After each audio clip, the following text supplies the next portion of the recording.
தமிழ்நாடே கேள்விப்பட்டிராத அதிரடி விலை குறைப்பு சூப்பர் சரவணா ஸ்டோர்ஸ். ஊடக அறத்தோடு செயல்பட்டு வரும் நியூஸ் ஃபோக்கஸ் தமிழ் சேனலை சப்ஸ்கிரைப் செய்து ஆதரியுங்கள்.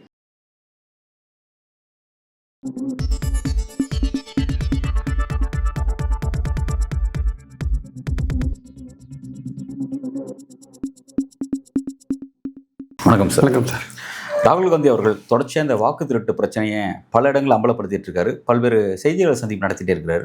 ஃபர்ஸ்ட் வந்து ஓவராலாக எப்படி நடக்குது, இந்தியா ஃபுல்லாக நடக்குது அப்படிங்கிறத மென்ஷன் பண்ணி பேசினார். அப்புறம் ஸ்பெசிஃபையாக கர்நாடகாவில் ஆளும் சட்டமன்ற தொகுதியில் எப்படி நடந்துச்சுன்னு பேசினார். இப்போ மூன்றாம் கட்டமாக ஹரியானாவில் எப்படி வாக்கு திருட்டு நடந்திருக்கு, அங்கே வெற்றியை திருடிட்டாங்க அப்படிங்கிறதெல்லாம் சொல்லி மென்ஷன் பண்ணி பேசியிருக்கிறாரு. தொடர்ச்சியாக அவருடைய இந்த அதிரடி சந்திப்பு நடந்துகிட்டே இருக்குது. எப்படி பார்க்குறீங்க? அதாவது ராகுல் காந்தி ஏற்கனவே ஒரு தடவை சொன்னார், ஒரு ஹைட்ரஜன் பாம்பு போகிறேன் அப்படின்னு. கிட்டத்தட்ட இன்றைக்கி அவர் பேசினது ஹைட்ரஜன் பாம்பு தான். போன அக்டோபர் நவம்பரில் ஹரியானா எலெக்ஷன்ஸ் நடந்தது. அதாவது பொது தேர்தலுக்கு அப்புறம், பார்லிமெண்ட் பொது தேர்தலுக்கு அப்புறம் நடந்தது. பார்லிமெண்ட்டில் அவங்க மெஜாரிட்டி பெறலை பாஜக. அப்புறம் நடந்த மகாராஷ்டிரா, ஜார்க்கண்டு, ஹரியானா தேர்தல், காஷ்மீர் தேர்தல்லாம் நடந்தது. காஷ்மீர்லேயும் ஜார்க்கண்ட்லேயும் எதிர்கட்சிகள் கூட்டணி தான் வின் பண்ணிது. ஆனால் ஹரியானாவில் காங்கிரஸ் வெற்றி பெறும்னு கிட்டத்தட்ட 5 கருத்து கணிப்புகள் சொன்னாங்க. ஆக்சுவலாக அட்வான்ஸாக இருக்குது காங்கிரஸ், அதுக்கான வெற்றி வாய்ப்பு ரொம்ப அதிகமாக இருக்குன்ட்டு. காங்கிரஸ்குள்ளே பல கோஷ்டி பூசல்லாம் இருந்தது, விஷயம் உண்மைதான். ஆனால் அதையும் தாண்டி அது வெற்றி பெறும் அப்படின்ற ஒரு கருத்து கணிப்பெல்லாம் நிறையா வந்தது. ஆனால் அதிர்ச்சி என்னென்னா, அது கடைசியில் தோல்வி அடைஞ்சிது.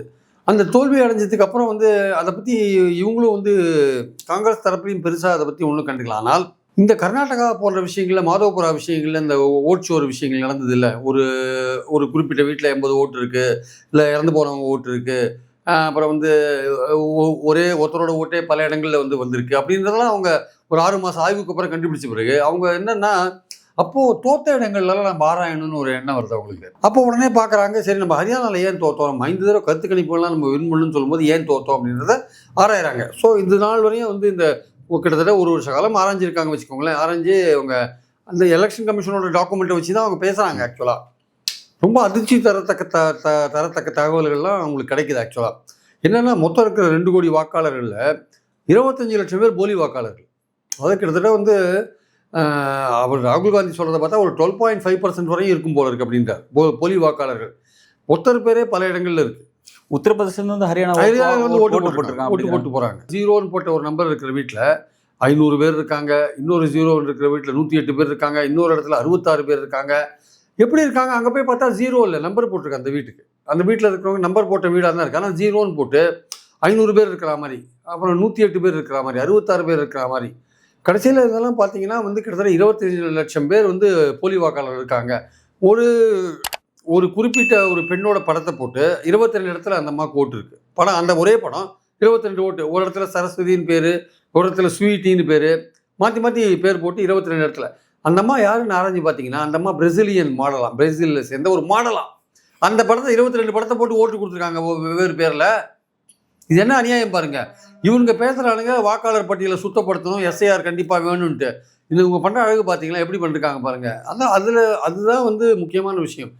ஒவ்வொரு 8 ஓட்டருக்கும் ஒரு போலி ஓட்டர் இருந்திருக்கான். ஒவ்வொரு 8 ஓட்டருக்கும் ஒரு போலி ஓட்டர் இருக்கிறதா ராகுல் காந்தி கண்டுபிடிக்கிறார் ஆக்சுவலாக. ஸோ அவருடைய பாயிண்டில் என்னென்னா 22,000 ஓட்டில் தான் காங்கிரஸ் தோற்றுருக்கு. வெறும் 22,000 ஓட்டில் தான். மொத்தம் இருக்கிற 90 தொகுதிகளில் 47 தொகுதிகள் பாஜக வின் பண்ணுறாங்க, 38 தொகுதிகள் காங்கிரஸ் வின் பண்ணுறாங்க. 0.2% தான் வாக்கு வித்தியாசம். 48 தொகுதியில் அவங்க வின் பண்ணுறாங்க, 37 தொகுதியில் காங்கிரஸ் வின் பண்ணுறாங்க.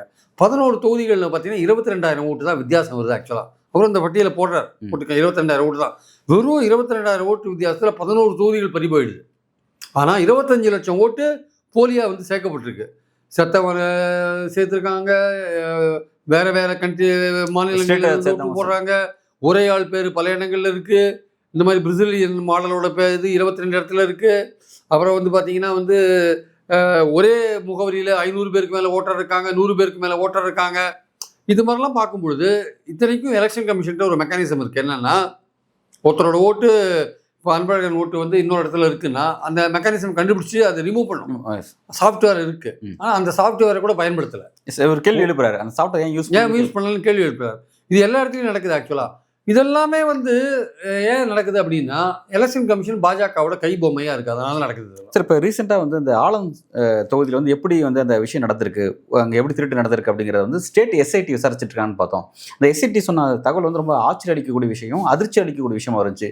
வெறும் 80 ரூபாய்க்கு வந்து அந்த ஒர்க்கை செய்யறதுக்கு ஆட்கள் வந்து உட்காந்துருக்காங்கன்னு சொல்லிட்டு ஒரு தனியாக வந்து ஒரு கால் சென்டரில் வெறும் 80 ரூபா வாங்கிட்டு எலெக்ஷன் கமிஷன் அந்த டொமைனை யூஸ் பண்ணி அவங்க வந்து பல பேர் வந்து வாக்காளர் அட்டை நபரை மாத்திர வேலையை வந்து ஆன்லைன்ல நீக்கிருக்காங்க நிறைய பேர். ஆமா, இது 5000 பேருக்கு மேல நீக்கிருக்காங்க ஆலந்த் தொகுதியில. ஆமா, ஆலந்த் இது வந்து ரொம்ப பெரிய கர்நாடகால தான் நடந்தது. இது எஸ்ஐடி ஸ்டேட் கவர்மெண்ட் விசாரிச்சதுனால தெரிய வந்தது, இல்லாட்டி தெரியாது, தெரிஞ்சிருக்காது. அப்போ உலகத்துல எந்த மூலையில உட்காந்துட்டு வேணா யார் பேர்ல வேணா நீங்க வாக்காளர் அடையாள லிஸ்ட் எடுத்து வச்சுட்டு நீங்க அதுல இருக்க ஒரு 1000 பேரை நீக்கணும்னா நீங்க ஃபார்ம் 7 டவுன்லோட் பண்ணி அந்த பர்டிகுலர் ஃபில்அப் பண்ணி நீக்கிறதுலாம் முடியும்னா ஆன்லைன்ல எப்படி நீக்க முடியும்? ஆன்லைனில் நீக்கிறதா அப்ளிகேஷன் நேரம் வந்து கொடுக்கணும், இல்லை வெரிஃபை பண்ணி நீக்கணும். இப்போ ஆன்லைனில் நீக்கிறதா யார் வேணால் நீக்கலாம்னு ஆயிடுச்சுன்னா அப்போ உங்கள் பேரை நான் எங்கேயோ உட்காந்து உலகத்தில் ஒரு மூலையில் உட்காந்து உங்கள் பேரை நான் நீக்குவோம், அவர் பேரை நீக்குவோம், அவர் பேரை நீக்குவேன்னா அதுக்கப்புறம் அது எப்படி சுத்தமான வாக்காளர் பட்டியலாக இருக்கப்போ அது வந்து அதுக்கு பின்னாடி யார் இருக்கா? அப்போது எலெக்ஷன் கமிஷன் எப்படி தைரியமாக செய்கிறாங்க, இதை எப்படி ஸ்டேட் கவர்மெண்ட் எம்ப்ளாயிஸ் இதை செய்கிறாங்க? அவங்க தானே அதிகாரிகள் தானே செய்கிறாங்க. அப்போ அந்த ஐஏஎஸ் ஆஃபீஸர் யார், இதுக்கு இன்சார்ஜ் ஐஏஎஸ் ஆஃபீஸர் யார்? ஐஏஎஸ் ஆஃபீஸர் ஏன் அதை செய்யறான்? அவன் மத்திய அரசுக்கு கண்ட்ரோலில் இருக்காங்க, அதனால செய்யறானா? எல்லா ஐஏஎஸ் ஆஃபீஸரும் மத்திய அரசுக்கு கண்ட்ரோலில் இருக்காங்க, அதனால அவங்க அல்டிமேட்டாக கடைசியில் அதை செய்கிறாங்களா? அப்போ அது கீழே இருக்கிற அலுவலர்கள்லாம் ஏன் பேசாமல் இருக்காங்க? இந்த மாதிரி கோல்மால் நடக்கிறது உங்களுக்கு தெரியாதா? ஹரியானாவில் இவ்வளவு கோல்மால் நடந்திருக்கிறது எப்படி தெரியாத போச்சு உங்களுக்கு? ஆக்சுவலாக 25 லட்சம் போலி வாக்காளர்கள் இருக்காங்கன்றது ஏன் தெரியாத போச்சு?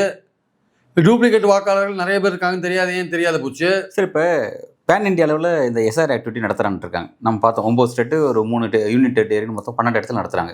இதில் ஒரு அதிர்ச்சி அளிக்கக்கூடிய விஷயம் என்னன்னா, இப்போ மகாராஷ்டிராவில் உள்ளாட்சி எலெக்ஷன் வரப்போகுது, இன்னும் சில மாதத்தில் உள்ளாட்சி எலெக்ஷன் வரப்போகுது. மகாராஷ்டிராவில் இதை செய்ய மாட்டேங்கிறாங்க. அங்கே இன்னொரு ஒரு பிரச்சனை என்னன்னா, ராஜ் தாக்கரே உத்தவ் தாக்கரே என்ன சொல்கிறாங்கன்னா, இங்கே கிட்டத்தட்ட 96 லட்சத்துலேருந்து 1 கோடி ஃபேக் ஓட்டர்ஸ் இருக்காங்க, இங்கே எஸ்ஐஆர் செய்யணும், செஞ்சு அவ்வளோ பேர் வந்து உள்ளாட்சி எலெக்ஷனில் ஓட்டு போட மாட்டாங்க அப்படின்னு சொல்கிறாங்க. ஆனால் அங்கே எஸ்ஐஆர் நடத்த மாட்டேன், ஏன்னா உள்ளாட்சி எலெக்ஷன் வரதுனால நாங்கள் லேட்டராக 6 மாதம் கழிச்சு அப்புறம் எஸ்ஐஆர் பண்ணுறோம் அப்படின்னு சொல்லியிருக்காங்க. இந்த நடவடிக்கை எப்படி புரிஞ்சுக்கிறது? பட் இது பாருங்க, இதே ஹரியானாவில் போன வருஷம் எலெக்ஷனுக்கு முன்னாடி எஸ்ஐஆர் பண்ணியிருக்காங்க. ஆனால் அப்போ அந்த காங்கிரஸ்காரங்களுக்கு அந்த விழிப்புணர்வே இல்லை. எஸ்ஐஆரில் கோல்மால் நடக்கும் நடக்காதுன்ற விழிப்புணர்வு இல்லை. என்ன அவங்க பண்ணியிருக்காங்கன்னா, 2002 என்ன வாக்காளர்கள் அந்த சிறப்பு தேர்தல் வாக்காளர் திருத்தம் பண்ணாங்களோ, 2002 எந்த வாக்காளர்கள் 2024 இருந்தாங்கன்னா அவங்களுக்கு எந்த விதமான கேள்வி இல்லாமல் அவங்களை சேர்த்துட்டு இருக்காங்க. அப்போது அந்த எஸ்ஐஆர் அப்போ நடந்திருக்கு, எங்கள் ஹரியானாவில் நடந்திருக்கு. அது நடக்கும்போது தான் இவ்வளோ கோல்மால் நடந்திருக்கு. அது நடக்கும்போது தான் இந்த மாதிரி ஆட்களை சேர்க்கறது, டூப்ளிகேட் சேர்க்கறது, ஒரே ஃபோட்டோவில் பல பேரோட ஓட்டு போடுறது, இதெல்லாம் வந்து அப்போ தான் நடந்திருக்கு. ஒரே முகவரியில் பல 100 ஓட்டர்களை சேர்க்கறது எல்லாமே வந்து நடந்திருக்கு. இது எப்படி நடந்தது? யார் நடத்தினாங்க? அப்போ இது தேர்தல் வாக்காளர்களுக்கு அதுக்கு முன்னாடி இருந்தது வந்து அங்கே என்ன ஆட்சி? அப்போ என்ன ஆட்சி? கவர்மெண்ட் தான், பிஜேபி மனோகர்லால் கட்டார் கவர்மெண்ட். ஆமாம், அது என்ன ஆட்சியாக இருந்தாலுமே அப்போது அந்த அதிகாரிகள் ஏன் செஞ்சாங்க? அந்த அதிகாரிகள் ஏன் செஞ்சாங்க? அதிகாரிகள் செய்யும்போது அப்போ அதுக்கு துணை போனது யார்? அப்போ அவங்களுக்கு செய்யறதுக்கு எப்படி தைரியம் வந்தது? அப்போ பிஜேபி மத்திய அரசில் எலெக்ஷன் கமிஷன் வந்து இதை செய்கிறாங்கன்னா ஒரு ரூமில் கம்ப்யூட்டரில் உட்காந்துட்டு நீங்கள் நினச்ச ஒரு வாக்காளர் பட்டியலை தயார் பண்ணுறது தான் வாக்காளர் பட்டியலை சுத்தமாக்குறதுக்கு அடையாளமா? உங்களுக்கு விரும்பின வாக்காளர் பட்டியலை நீங்கள் தயார் பண்ணுறீங்க, பாஜக தனக்கு விரும்பிய வாக்காளர் பட்டியலை தயார் பண்ணுறது தான் எஸ்ஐஆரா? அதனால ஹரியானாவில் நடந்திருக்கு. இப்போ பீகார்லேயே அதுதான் நடந்திருக்குன்னு ராகுல் காந்தி சொல்கிறார். பீகாரில் நீங்கள் எலெக்ஷனுக்கு அப்புறம் பேச போகிறது நம்ம முன்னாடி இதே தான் பேச போகிறோம், இதே தான் நடக்கும். ஜென்சி வாக்காளர்கள், ஜென்சி இளைஞர்கள் தான் இதை பற்றின விழிப்புணர்வு நாட்டு மக்களுக்கு ஏற்படுத்தணுன்ற அதாவது ஒரு 25 வயசு இருக்கிற இளைஞர்கள் தான் எதிர்காலத்தில் ஜனநாயகமாக இந்திய நாடு ஜனநாயக நாடாக இருக்கணும்னா இந்த மாதிரி கோல்மால்லாம் குறைச்சாதான் முடியும், இல்லாட்டி இது கேலி கூத்தா போயிடும். அதனால் ஜென்சி இளைஞர்கள் தான் விழிப்படைஞ்சு வந்து இந்த விஷயத்தை கவனிக்கணும் அப்படின்னு அவர் சொல்கிறார். ராகுல் காந்தி எழுப்புற விஷயங்களுக்கு மற்ற கட்சிகளும் போதிய ஆதரவு தரதில்லை, மற்ற எதிர்கட்சிகளும். ஏன் சார் அதான் பிரச்சனை? இப்போ நம்ம ஏன் இந்திய அலையன்ஸ் ஒன்னாத அவங்க என்ன நினைக்கிறாங்க, இது வந்து இதனால காங்கிரஸுக்கோ ராகுல் காந்திக்கோ ஒரு பெரிய பேர் வந்துட போகுது, அப்படி காங்கிரஸோ எந்த விதத்துலையும் வந்து அவங்க செல்வாக்கு பெறக்கூடாது. பாதிக்கப்படுது இல்லை அந்தந்த கட்சியும். இப்போ இந்தியா அலையன்ஸ் இருக்கக்கூடிய மற்ற ஸ்டேட் லெவலில் இருக்கக்கூடிய ரீஜியன் பார்ட்டிஸும் பாதிக்கப்படுறாங்கல்ல. இப்போ அதுதான் பாதிக்கப்படுறாங்க சார். இப்போ அதில் பாதிக்கப்படுறதுனால தான் தேஜஸ்வி எதுக்கு ஹோட்சோர் யாத்திரை போனாரு, அவருக்கு எலெக்ஷன் வருதுன்னு போனாரு. மம்தாவும் அவங்க தனியாகவே குரல் கொடுக்குறாங்க, காங்கிரஸ் குரல் கொடுக்குது. அப்போ அகிலேஷ் யாதவ்லாம் வந்து இந்தியா கூட்டணி ஒன்றுபட்டு இது ஒரு மாஸ் மூவ்மெண்ட்டாக பண்ண வேண்டாமா? ஏன் பண்ண மாட்டேன்றாங்க? காங்கிரஸ் மட்டுமே கத்திட்டு இருக்கு, இல்லை தேர்தல் வர மாநிலங்களில் அவங்க பேசுகிறாங்களே தவிர ஒரு மாஸ் மூவ்மெண்ட்டாக ஏன் கொண்டு போக மாட்டேன்றாங்க? இவ்வளவு கோல்மால் நடக்குது வாக்காளர் இதில், பட்டியலில் இவ்வளோ கோல்மால் நடக்குது. அப்போ அதை வந்து நம்ம வந்து மக்கள்கிட்ட கொண்டு போகணுன்ற விஷயத்தை வந்து ஏன் இந்தியா கூட்டணி எடுக்க மாட்டேங்குது? எஸ், அது ஆரம்பத்துலேருந்து இருக்கிற ஒரு பெரிய கேள்வியாக இருக்குது. இப்போ அதாவது இவிஎம் பற்றி சந்தேகம் வரும்பொழுது பார்த்தீங்கன்னா வந்து இந்தியா அலையன்ஸ் வந்து எல்லாருமே ஒரு குரலில் பேச மாட்டாங்க. ஒரு சிலர் மட்டும் பேசுவாங்க, இன்னொரு சிலர் பேச மாட்டாங்க. அதே மாதிரி பார்த்தீங்கன்னா இந்த ஓட் சோரி விஷயத்தை பற்றி கூட எலெக்ஷன் கமிஷன் அவங்களோட ஆக்டிவிட்டீஸை பற்றி கூட ஒரே டோனில் பேச மாட்டேங்கிறாங்க, மாற்றி மாற்றி பேசுகிறாங்க. ஒன்றா பேசினான்னா அதுக்கான ஒரு வலிமை ஒன்று கிடைக்கும் அப்படின்னு பார்க்குறோம். இப்போ இன்னொரு கேள்வி எனக்கு என்னன்னா சார், இப்போ வந்து நாளைக்கு பீகார் எலெக்ஷனு, இன்னைக்கு இந்த ஹைட்ரஜன் கொண்டு போடுறது, இந்த மாதிரியான விஷயங்கள் அப்படிங்கிறது பீகாரில் என்ன இம்பாக்ட் ஏற்படுத்தும்? ஏன்னா பீகார் ஆல்ரெடி ஓட் சோரி ஒரு பேரை நடத்திட்டாங்க. இன்னைக்கு வந்து ஒரு குண்டு ஒன்று போட்டிருக்காரு. இது அங்கே நாளைக்கு வாக்காளர்கிட்ட என்ன நிச்சயமாக வாக்காளர்கிட்ட வந்து ஒரு விழிப்புணர்வு ஏற்படுத்தணும்னா இந்த மாதிரிலாம் பண்ணி பிஜேபி ஜெயிக்கிறாங்களா அப்படின்னு ஒரு எண்ணத்தை ஏற்படுத்தும் அவங்களுக்கு. ஆக்சுவலாக அது எலெக்ஷன் ரிசல்ட்ஸில் எப்படி மாறுதலை கொண்டு வருமான்னு நம்ம இப்போ சொல்ல முடியாது. பட் ஆனால் நிச்சயமாக அங்கே இருக்கிற படித்த வாக்காளர்கள் மத்தியில் அங்கே வந்து இப்போது பீகாரில் முக்கியமான பிரச்சனை வந்து படித்துட்டு வேலை இல்லாமல் இருக்கிற இளைஞர்கள் தான். அங்கே இருக்கிற இளைஞர்கள் பெரும்பாலும் பார்த்தீங்கன்னா எல்லாருமே காம்படிட்டிவ் எக்ஸாமினேஷன் எழுதுறது தான் பிஸியாக இருப்பாங்க.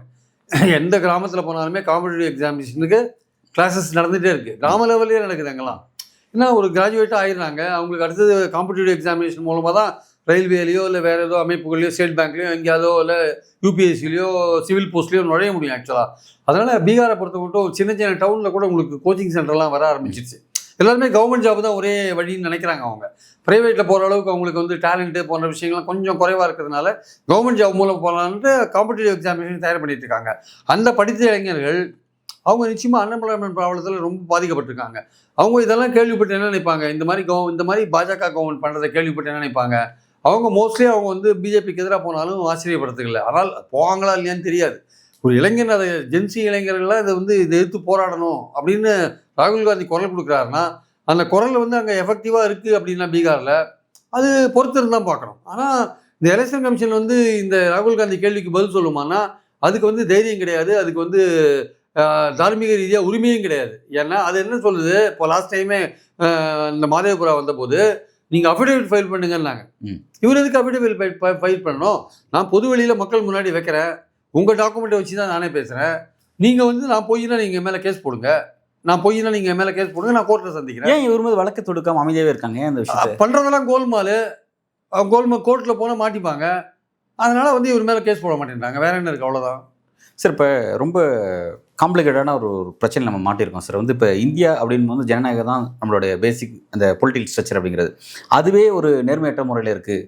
தேர்தல் வெற்றியிலே திருடப்படுது அப்படிங்கிற விஷயத்த வந்து XYZ பேசல, நாட்டினுடைய பிரதான எதிர்க்கட்சி தலைவரே பேசுறாரு அப்படின்னும் போது வந்து சாதனம் ஒதுக்கி தள்ள முடியாது. இப்படிப்பட்ட குற்றச்சாட்டை வச்சுட்டே இருக்காங்க. இதே நேரத்தில் வந்து பல மாநிலங்கள் தேர்தல் நடந்துட்டே இருக்கு, மக்கள் தேர்தலில் வாக்களிக்கவும் செய்றாங்க. ஒரு குழப்பமான ஒரு சூழலில் மக்கள் தள்ளப்படுறாங்க. இதோட சொல்யூஷன் தான் என்ன? இந்த சிஸ்டம் வந்து இது பிரச்சனை சரியாக அட்ரஸ் பண்ணுறதுக்கு வாய்ப்புகள் இருக்கு அந்த சிஸ்டம்ல? ஒரு ஜனநாயக நாட்டில் ஆளுங்கட்சி எதிர்கட்சியும் ரொம்ப விஜிலண்ட்டாக இருக்கணும். ஆளுங்கட்சியோட எதிர்கட்சி தான் விஜிலண்ட்டாக இருக்கணும். எங்கெங்கே வந்து ஜனநாயகம் வந்து குழி தோண்டி புதைக்கப்படுதோ அங்கெல்லாம் வந்து போராட வேண்டிய அவசியம் இருக்குது. எங்கெல்லாம் வந்து ஜனநாயகம் கேள்வி கூத்தாரதோ அங்கெல்லாம் வந்து எதிர்குரல் கொடுக்க வேண்டிய அவசியமானது. எங்கெல்லாம் வந்து ஜனநாயகம் வந்து புறக்கணிக்கப்படுகிறதோ அங்கெல்லாம் வந்து ஜனநாயகத்தை முன்னிறுத்த வேண்டிய அவசியம் நமக்கு இருக்குது. அது எதிர்கட்சிகள் தான் பண்ணணும். இங்கே வந்து காங்கிரஸ் மட்டுமே, ராகுல் காந்தி மட்டுமே குரல் கொடுத்தா போராது. இங்கே மற்ற கட்சிகளுடைய கோஆப்ரேஷன் வேணும். அது ஓரளவுக்கு ஸ்டாலின் கொடுக்குறார். இந்தியா கூட்டணியில் ஸ்டாலின் கொடுக்குறார். பீகாரில் எலெக்ஷன் வந்ததுனால தேஜஸ்வி கொடுத்தார். மற்றவங்களாம் அந்த அளவுக்கு கொடுக்குறாங்களா? இப்போ சரத்பவார் கொடுப்பாரா? மாட்டேன்றார். உத்தவ் தாக்கரே, அப்புறம் வந்து அகிலேஷ் யாதவ், இவங்கெல்லாம் வந்து அந்த அளவுக்கு கொடுக்குறாங்க. ஆம் ஆத்மி பாருங்க, அவங்க கண்டுக்காத இருக்காங்க. அவங்க முக்கியமான எதிர்கட்சியாக இருக்காங்க, அவங்க கண்டுக்காத இருக்காங்க. ஸோ பல்வேறு மாநிலங்களில் எதிர்கட்சிகளுக்கு ஒரு பர்ஃபெக்டான ஒரு ஒரு கோஆப்ரேஷன் இருந்தால் தான் இந்த மாதிரி விஷயங்கள்லாம் எதிர்த்து போராட முடியும். நீங்கள் பாஜக எதிர்த்து போராடணும்னா உங்களுக்கு வந்து கோஆபரேஷன் மட்டும் அவசியம் இல்லை. அவங்க வந்து எல்லா விதமான மிஷினரியோட கையில் இருக்காங்க. அவங்ககிட்ட வந்து அதிகார பலம் இருக்குது, ஆள் பலம் இருக்குது, அவங்ககிட்ட பணபலம் இருக்குது, அதிகாரிகள் பலம் இருக்குது, ஜாதி பலம் இருக்குது, பணபலம் இருக்குது, மத பலம் இருக்குது. எல்லா பலமும் அவங்க கையில் வச்சுருக்காங்க. அவங்களை எதிர்த்து போராடுறது சாதாரண விஷயம் கிடையாது. அது வந்து ஒரு பெரிய ஒரு ராட்சசனை எதிர்த்து போராடுற மாதிரியான ஒரு விஷயம். நீங்கள் அதை வந்து தேர்தல் வேலைன்னு வரும்போது, தேர்தலில் வெற்றி பெறுதுன்னு வரும்போது பாஜக வந்து ராட்சசத்தனமான வேலைகளை செய்வாங்க. இவங்களுக்குள்ள ஒற்றுமை இல்லை வச்சுக்கோங்க, பர்ஃபெக்டான ஒரு ஒற்றுமை இல்லை. கிரவுண்டில் வந்து இவங்க இணைந்து வேலை செய்ய வச்சுக்கோங்க, இவங்க தோல்வி தான் தழுவாங்க.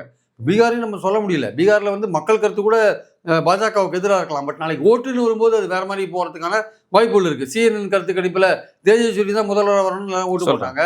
அப்போ ஆனால் அது நடக்குமானா சொல்ல முடியாது. ஏன்னா எலெக்ஷன்ன்றது வேற, கருத்து கணிப்புன்றது வேற.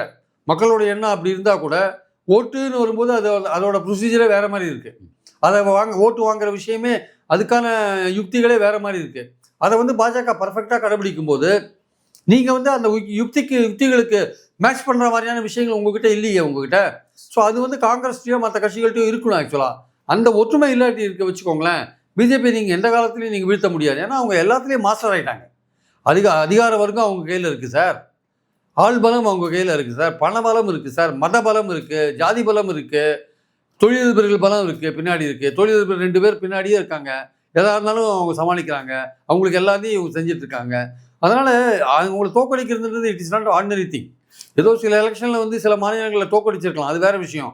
ஆனால் நீங்கள் ஒட்டுமொத்தமாக நீங்கள் அவங்கள தோக்கடிக்கணும், அவங்கள வந்து இந்த மாதிரியான விஷயங்கள் மூலமாக மக்களை வந்து ஒரு எஜுகேட் பண்ணி அவங்கள தோக்கடிக்கணும்னு பார்த்தீங்கன்னா அதற்கு நீங்கள் கொடுக்க வேண்டிய உழைப்பு ரொம்ப அதிகம். ஆக்சுவலாக எதிர்கட்சிகள் உழைப்பை கொடுக்க தயங்குறாங்களா? உழைக்க முடியாமல் உழைக்கணும், ஒற்றுமை இருக்கணும், உழைக்கணும். 2 இருந்தால் தான் முடியும். ஓகே சார், எதிர்கட்சிகள்கிட்ட இருக்கிற ஒரு பலவீனத்தை நீங்கள் குறிப்பிடுறீங்க. நான் ஏற்கனவே குறிப்பிட்ட மாதிரி இந்த எலெக்ஷன் கமிஷன்கிட்ட இருக்கிற அந்த குற்றச்சாட்டு இருக்குல்ல, இதை அட்ரஸ் பண்ணி அதுக்கு ப்ராப்பரான ஒரு தீர்வு எட்டுறதுக்கு நம்மகிட்ட சிஸ்டம் இல்லை, இடம் இல்லையா அதுக்கு? இது ஏன் அந்த பிரச்சனை ரொம்ப நாளாவே இருந்துகிட்டே இருக்கு? இல்லை, இதை வந்து ஏதோ வந்து கிளரிக்கல் மிஸ்டேக் மாதிரி பாஜக டீல் பண்ணுறாங்க. இதை வந்து ஏதோ கிளரிக்கல் மிஸ்டேக், குமாஸ்தாக்கள் பண்ண வேலை, இது வந்து அஃபிஷியல்ஸ் ஏதோ பண்ணிட்டாங்க, இது கட்சிக்கும் இதுக்கும் சம்மந்தம் இல்லைன்ற மாதிரி பண்ணாங்க. ஆனால் இது திட்டமிட்டு கட்சி வந்து பின்னாடி உட்காந்து பண்ணுதுன்றதான் பாயிண்டிங். ஆக்சுவலாக ஒரு திட்டமிட்டு ஒரு கட்சி வந்து பின்னாடி உட்காந்து கரெக்டாக பண்ணிட்டு இருக்கு. ஏதோ ஒரு மூலையில், இந்தியாவில் ஏதோ ஒரு மூலையில் உட்காந்து கம்ப்யூட்டர் சென்டரில் உட்காந்துன்னு 5000 பேரை நீக்க முடியுதுன்னா அதுக்கு என்ன அர்த்தம்? ஆக்சுவலாக அது இந்த எலெக்ஷன் கமிஷன் ஏற்றுக்குதுன்னா அப்போ அடிப்படையிலேயே இந்த எலெக்ஷன் கமிஷன் யார் சார்? பாஜக விரும்புகிற ஆளை தானே போடுறாங்க. அது எப்படி தேர்ந்தெடுக்கிறாங்க? மந்திரிங்க, பிரதமர், இன்னொரு மந்திரி, அப்புறம் 3வது எதிர்கட்சி தலைவர், 3 பேர் இருக்கும்போது மெஜாரிட்டி யார்? 2 பேர். அவங்களுக்கு வேண்டியவங்களை தான் போடுவாங்க. அவங்களுக்கு வேண்டியவங்களை போடும்போது அவங்க எப்படி நடந்துப்பாங்க? அவங்க ஆளுங்கட்சிக்கு ஆதரவாக தான் நடந்துப்பாங்க. எதிர்த்து யாராவது குரல் கொடுத்தா அவங்க ராஜினாமா பண்ணிட்டு தான் போக வேண்டியிருக்கும். நம்ம நாட்டில் வந்து இன்றைக்கி சுப்ரீம் கோர்ட்டோட தலைமை நீதிபதிக்கே பிரச்சனை இருக்குது சார். அவரே மத்திய அரசு வந்து கேள்வி கேட்குற லெவலில் போயிட்டாங்க. நீ இந்த வழக்கை விசாரிக்காதீங்கன்னு, ஒரு குறிப்பிட்ட வழக்கை விசாரிக்கிறதுக்கு பதிலாக 5 பேர் கொண்ட பெஞ்சுக்கு மாற்றுங்கன்னு அவர் மேலே நம்பிக்கை இல்லாத 5 பேர் கொண்ட பெஞ்சுக்கு மாற்றுறாங்க. அப்புறம் என்ன மாதிரியான ஒரு கவர்னன்ஸ் இங்கே போயிட்டுருக்கு? ஆனால் இதெல்லாம் மக்களை மறக்க வச்சுட்டு மதம், ஜாதி போன்ற விஷயங்களை, மக்களை குறுகிய எண்ணத்தை மக்கள்கிட்ட கொண்டாந்து இவன் வந்து நமக்கு எதிரி, இவன் வந்து அந்த மதம், இவன் நமக்கு எதிரியாக இருக்கான் அப்படின்னு போகிற விஷயம் இருக்குல்ல. அப்புறம் சாமி, கடவுள் பேரை சொல்லி ஓட்டு கேட்குறது, இந்த மாதிரி விஷயங்கள், மத பண்டிகைகளை பயன்படுத்தி ஓட்டு கேட்குறது, ஜெகநாத்தோட கோவிலோட ட்ரெஷரி சாவி தமிழ்நாட்டில் இருக்குதுன்னு சொல்கிறது, தமிழ்நாட்டில் திமுக வந்து பீகாரிகளை அவமானப்படுத்துகிறான்னு சொல்கிறது, என்ன மாதிரி குறுகிய எண்ணத்தில் பிரச்சாரம் பண்ணுறாங்க பாருங்கள். ஓட்டுன்னு வந்துட்டா எவ்வளவு வேணால் கீழே இறங்கலான்னு முடிவு பண்ணிட்டாங்கன்னு பாஜக முடிவு பண்ணிட்ட போது அதை நீங்கள் என்ன பண்ண முடியும்? மதத்தை பயன்படுத்தி, ஜாதியை பயன்படுத்தி, கடவுளை பயன்படுத்தி எல்லாத்தையும் பயன்படுத்துகிறாங்கல்ல. அப்போது அதுக்கு மேட்ச் பண்ணுறது ரொம்ப கஷ்டம். இருந்தாலும் வேறு வழி இல்லை. சில போது நீங்கள் அதை மேட்ச் பண்ணி தான் நீங்கள் வின் பண்ணி ஆகணும் ஜனநாயகத்தில். அது காங்கிரஸுக்கு வந்து மற்ற கட்சிகள் துணை போலலாம் நடக்காது. ஆக்சுவலி சார், நாடு வந்து ஒரு பெரிய எதிர்கட்சிகளுடைய ஒற்றுமை பலவீனத்தினால வந்து எலெக்ஷன் கமிஷனும் பாஜகவும் பெரிய அளவில் ஸ்கோர் பண்ணிட்டு இருக்காங்க. அதை தடுக்கணும் அப்படிங்கிற மாதிரியான விஷயம் நோக்கி போயிட்டு இருக்கு. செய்கிறாங்களா எதிர்கட்சிகள்ங்கிறத பொறுத்து வந்து பார்க்கலாம் சார். நன்றி. தேங்க்யூ.